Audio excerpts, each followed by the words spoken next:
Hello, and welcome to the Dialogue on Dialogue podcast. In 1956, Earl Nightingale recorded The Strangest Secret, launching a new era in self-improvement. Over his lifetime, he created thousands of radio and audio programs exploring success, purpose, and meaning. This project is my personal reflection on those ideas, what they meant then, and how they apply now, as I work to put them into practice and invite you to come along for the ride. Episode 13, Use Your Creativity. As Earl Nightingale reminds us, people don't need to be educated nearly as much as they need to be reminded. This series is about remembering the truths we already know and learning how to live them. Today's episode would fit right in with almost any modern life hack, influencer, or expert like that. Except Earl was saying these things decades ago.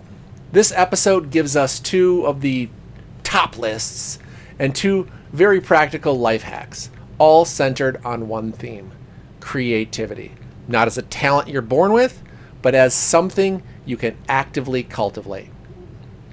Here are Earl's top 25 list to describe the characteristics of creative people.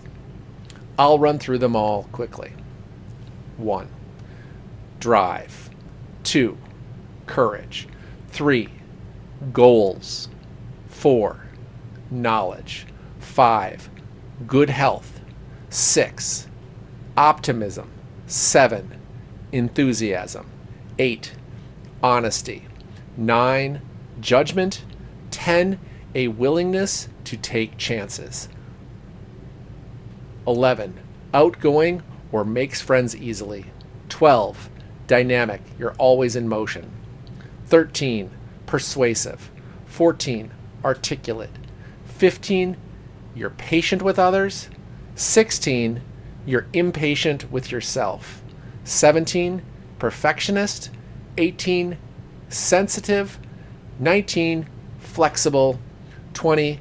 Has a sense of humor. 21. You're inquisitive. You're always asking those why questions. 22. Versatile. 23. You're individualistic. And 24. You're creative.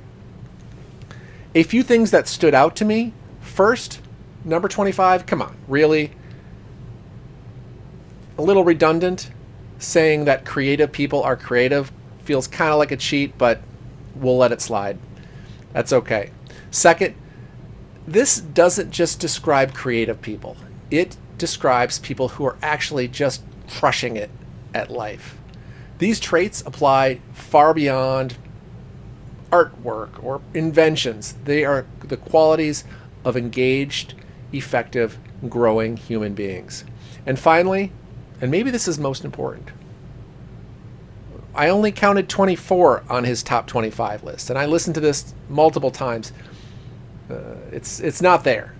Probably an oversight, but I love the idea that number 22 is the hidden secret of creativity, waiting for each of us to discover it on our own. Here is his first life hack. So next, he comes with this idea, really, of a life hack before there was a thing as a life hack. And he delivers it through a story of the famous Charles Schwab, who was then the president of Bethlehem Steel. He brought in a consultant one day who promised dramatic improvements. But instead of giving him a long report, the consultant gave Charles Schwab a simple exercise. He told Schwab that at the end of each day, he should write down the 6 most important things he needs to do the next day. Rank them in order from 1 to 6, most important to the least important. The next day, start with number 1 and work your way through the list. If you don't finish the list, no problem. You worked on what was most important. Schwab did this for 30 days, and then he had his entire leadership team do the same thing. A few months later, he wrote the salesman a check, or the consultant a check for $25,000, telling him it was the most valuable business advice he had ever received. Simple, focused, ruthlessly effective. Earl then turns to a harder truth. Most of us live far below our potential. Not because we're incapable, but because we never push far enough to find out what we're capable of. He gives us 4 reasons why people fail to live up to their potential. Because they don't have to.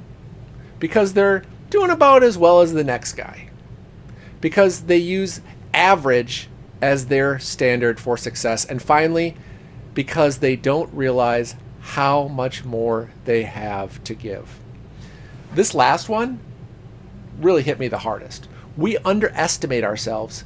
We quit too early. We stop before the breakthrough that would have changed everything. All right, here's a second life hack. Earl closes this episode with another simple but powerful suggestion. One he learned from a close friend of his. Take 15 minutes every night. Find a quiet place and deliberately work on generating new ideas in whatever field you're in. Ideas to improve, refine, or reimagine what you do. Not scrolling, not reacting, thinking. Earl claims that this habit alone can separate good work from extraordinary performance. 15 minutes every night. Focused imagination. So, episode 13 leaves me with these final reminders. Creativity isn't a gift reserved for the few. It's a discipline anyone can practice. Focus on what matters most. Stop settling for average and give your imagination time to work. What do you have to lose? Give it a try.